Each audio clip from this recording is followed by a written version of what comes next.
क्या आर्मेनिया और अजरबैजान की जंग विश्व युद्ध में बदलने वाली है?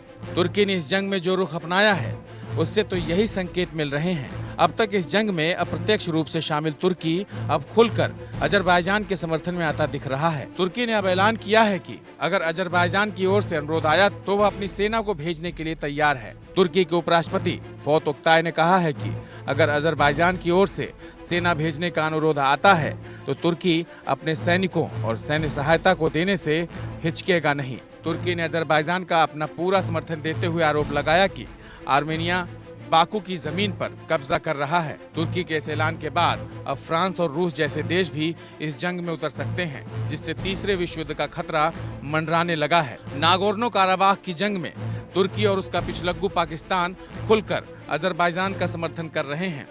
तुर्की ने पिछले साल अजरबैजान के साथ 10 संयुक्त सैन्य अभ्यास किए थे। खबरें तो ये भी हैं कि अजरबैजान के अंदर तुर्की अपना एक स्थायी सैन्य अड्डा बनाने में जुट गया है। नागोर्नो काराबाख में जारी वर्तमान जंग में तुर्की खुलकर हथियारों की मदद कर रहा है। तुर्की और इजराइल के ड्रोन विमान आर्मेनिया में कहर ढा रहे हैं।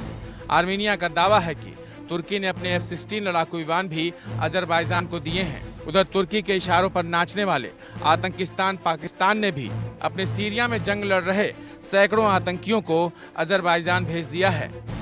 तुर्की के सेना भेजने के ऐलान के बाद अब इस इलाके से तीसरे विश्व युद्ध के शुरू होने का खतरा पैदा हो गया है। दरअसल रूस इस जंग में अभी तक खुलकर आर्मेनिया का समर्थन नहीं कर रहा है, लेकिन अगर तुर्की की सेना ने हमला किया तो आर्मेनिया की सेना की मदद के लिए उसे आना ही होगा। आर्मेनिया और रूस में रक्षा संधि है और अगर अजरबैजान के ये हमले आर्मेनिया के सरजमी पर होते हैं तो रूस को मोर्चा संभालने के लिए आना पड़ सकता है। रूस और तुर्की में पहले ही लीबिया और सीरिया के गृह युद्ध में तलवारें खींची हुई हैं। उधर इस जंग में फ्रांस ने खुलकर आर्मेनिया का समर्थन किया है।